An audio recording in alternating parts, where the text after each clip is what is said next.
नमस्कार दोस्तों, मैं गुप्ता सर आप सभी को हमारे YouTube channel speeding math Patna में स्वागत है। दोस्तों आज इस क्लास के माध्यम से हम लोग 10th क्लास का फिजिक्स पढ़ेंगे। दोस्तों इससे पीछे हम भी पढ़े हैं, ये भाग नंबर 12 होगा। भाग नंबर 12 होगा। इससे पहले भाग नंबर हम 11 तक देख लिए हैं दोस्तों, उसमें प्रकाश के परिवर्तन के बारे में पढ़े थे। आज हमको नया टॉपिक चालू कर रहे हैं, प्रकाश का अपवर्तन। प्रकाश का अपवर्तन पढ़ाएंगे दोस्तों।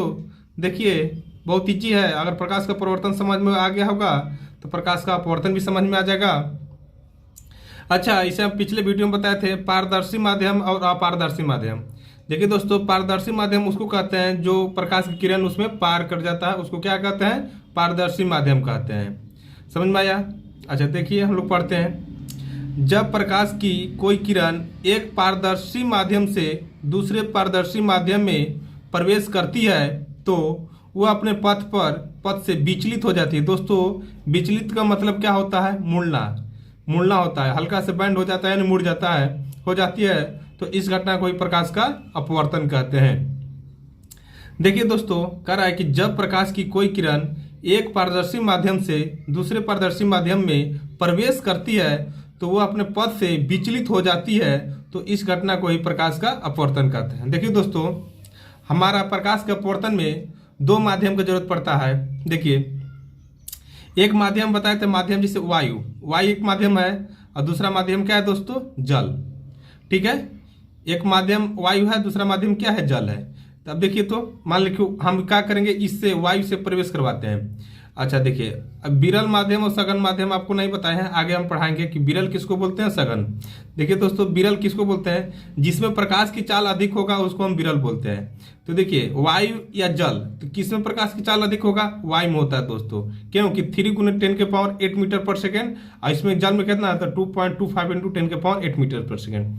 तो जिस माध्यम में प्रकाश की चाल ज्यादा होगा उस माध्यम को विरल और दूसरा को क्या कहेंगे? सघन।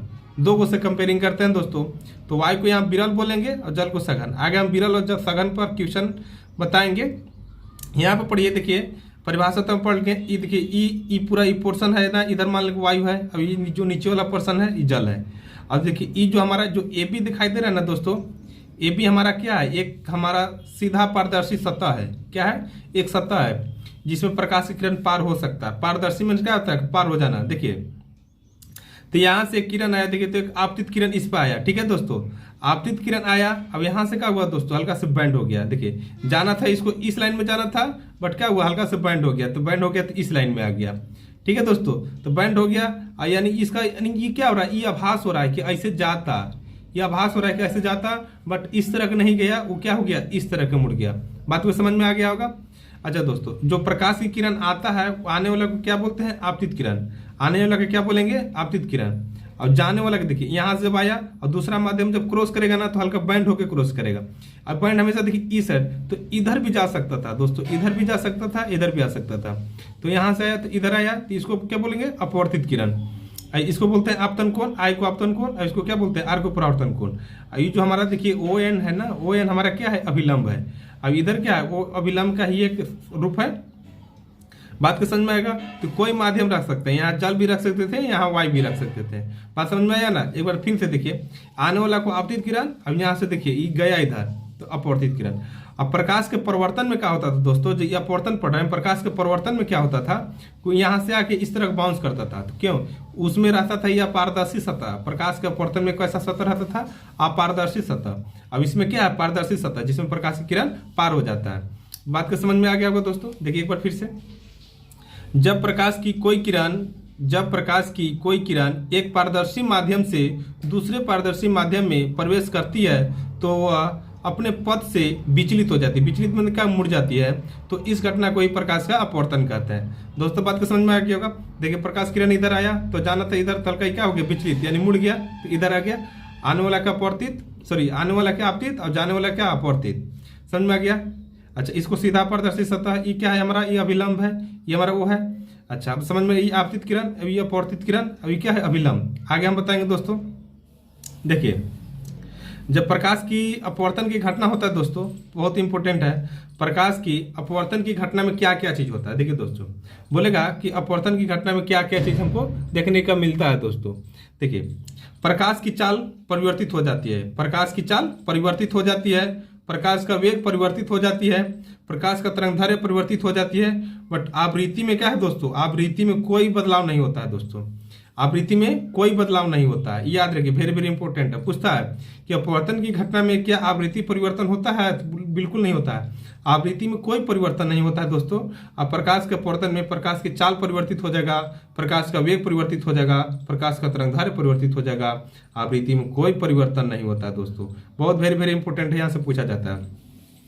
एक तो देखिए आगे हम प्रश्न लिखे हैं, देखिए दोस्तों बहुत ईजी है कि प्रकाश के अपवर्तन होने का कारण क्या है। दोस्तों प्रकाश अपवर्तन होता क्यों है, बहुत इंपॉर्टेंट है, 2 नंबर पूछ लेता है या कोई व्यक्ति भी पूछ लेता है कि प्रकाश का अपवर्तन क्यों होता है। तो क्या होता है ना, उत्तर देखिए, अलग अलग माध्यमों में प्रकाश की चाल अलग अलग होना। बात समझ में आ गया होगा। हम पिछले यानी जब प्रकाश के प्रवर्तन पढ़ा रहे थे तो यानी फर्स्ट वीडियो या सेकेंड वीडियो में डाले थे प्रकाश की चाल। तो सब में चाल में जैसे में क्या होता है, मान लेते हैं, देखिए वाई में कितना होता है दोस्तों, वाई में होता है क्या 3 × 10⁸ मीटर पर सेकेंड। और वो जल में कितना होता है, जल में कितना होता है 2.25, कांच में कितना होता है 2 × 10⁸ मीटर पर सेकेंड। तो समझ में आ गया होगा कि अलग अलग माध्यमों में प्रकाश की चाल अलग अलग होना। दोस्तों देखिए समझ में आ गया होगा प्रकाश का अपवर्तन। अब हम लोग कुछ आगे पढ़ेंगे दोस्तों। अब देखिए हम लोग पढ़ेंगे प्रकाश के अपवर्तन के नियम। दोस्तों बहुत इंपॉर्टेंट है, यहाँ से एग्जाम में पूछ लिया जाता है। बोलता है कि प्रकाश का अपवर्तन क्या है, या प्रकाश के अपवर्तन के दोनों नियम लिखे। प्रकाश के अपवर्तन के 2 नियम होता है दोस्तों, बहुत ईजी है। प्रकाश के अपवर्तन के कितने नियम होता है दोस्तों, 2 माध्यम। देखिए बोल रहा है कि आपतित किरण, देखिए आपतित किरण और अपवर्तित किरण, आपतित किरण, अपवर्तित किरण तथा अभिलंब तीनों एक ही तल पर होते हैं। देखिए दोस्तों हम पिछले पढ़ाए ना, आपतित किरण, अपवर्तित किरण तथा अभिलंब तीनों ही एक ही तल पर होते हैं। देखिए क्या बोल रहा है, देखिए ये आपतित किरण और ये अपवर्तित किरण तथा अभिलंब तीनों एक ही तल पर है कि नहीं है दोस्तों। तो बात की समझ में आ गया होगा। अपवर्तन के 2 नियम है, आपतित किरण, पहला में है आपतित किरण, अपवर्तित किरण तथा अभिलंब तीनों एक ही तल में होते हैं। बात समझ में आ गया होगा। अब यहाँ से देखिए दूसरा दोस्तों, यदि प्रथम माध्यम का अपवर्तनांक E1, क्या बोल रहा है, यदि प्रथम माध्यम का अपवर्तनांक E1 तथा दूसरे माध्यम का अपवर्तनांक U2 हो तो आपतन कोण की ज्या तथा अपवर्तन कोण की ज्या के अनुपात एक स्थिरांक के बराबर होता है। इसे ही असनेल का नियम कहते हैं। देखिए दोस्तों दूसरा नियम क्या है, यहाँ से भी आप बोल सकते हैं, यहाँ से भी आप उत्तर बोल सकते हैं कि आपतन कोण की ज्या, आपतन कोण बताए थे दोस्तों, आपतन कोण की ज्या। देखिए दोस्तों आपतन कोण के बारे में हम बताए थे, देखिए इसको हम बोलते हैं दोस्तों आपतन कोण, इसको बोलते हैं परावर्तन कोण। देखिए वही बोल रहा है कि आपतन कोण की ज्या साइन आई, आपतन कोण की ज्या को हम क्या, ज्या को क्या से रिप्रेजेंट करते हैं, साइन आई को, और अपवर्तन कोण की ज्या साइन आर को का अनुपात एक स्थिरांक के बराबर होता है। क्या होता है, स्थिरांक के बराबर होता है। तो इसे ही असनेल का नियम कहते हैं। देखिए दोस्तों अगर यहाँ से अगर ये चीज नहीं जानते हैं तो भूल जाइए, अगर इतना भी अब 2 में बता दीजिएगा तो सही है, अगर ये भी बोल दीजिएगा तो और स्टैंडर्ड हो जाएगा, बट यहाँ से बोल दीजिएगा। देखिए तो साइन आई बटा साइन आर तो क्या होगा, स्थिरांक होगा। देखिए दोस्तों हम बोले था कि आपतन कोण की ज्या यानी आपतन कोण की ज्या को साइन आई तथा अपवर्तन कोण की ज्या साइन आर का अनुपात एक स्थिरांक के बराबर होता है। तो भागा दीजिएगा ना दोस्तों, एक स्थिरांक आएगा, और स्थिरांक को हम बोलते हैं असनेल का नियम। दोस्तों बात को समझ में आ गया होगा। दोस्तों आगे हम लोग देखिए इसी में पढ़ते हैं, ये एल का नोट्स पॉइंट है, याद रख लीजिएगा। इसी तरह एक स्थिरांक को दूसरे माध्यम पहले माध्यम के सापेक्ष अपवर्तनांक कहते हैं। बात समझ में आ गया होगा कि जो एक स्थिरांक है ना, दूसरे माध्यम पहले माध्यम के सापेक्ष को अपवर्तनांक कहते हैं। जो अपवर्तनांक यहाँ ऊपर हम पढ़े थे, देखिए जैसे ई रह करेगा, ई यहाँ U1 2 ऐसे या ऐसे, तो जो E2 है ना ऊपर होगा, ई वाला नीचे होगा, ई वाला ऊपर होगा, ई वाला नीचे होगा। देखिए तीन स्थिरांक यानी साइन आई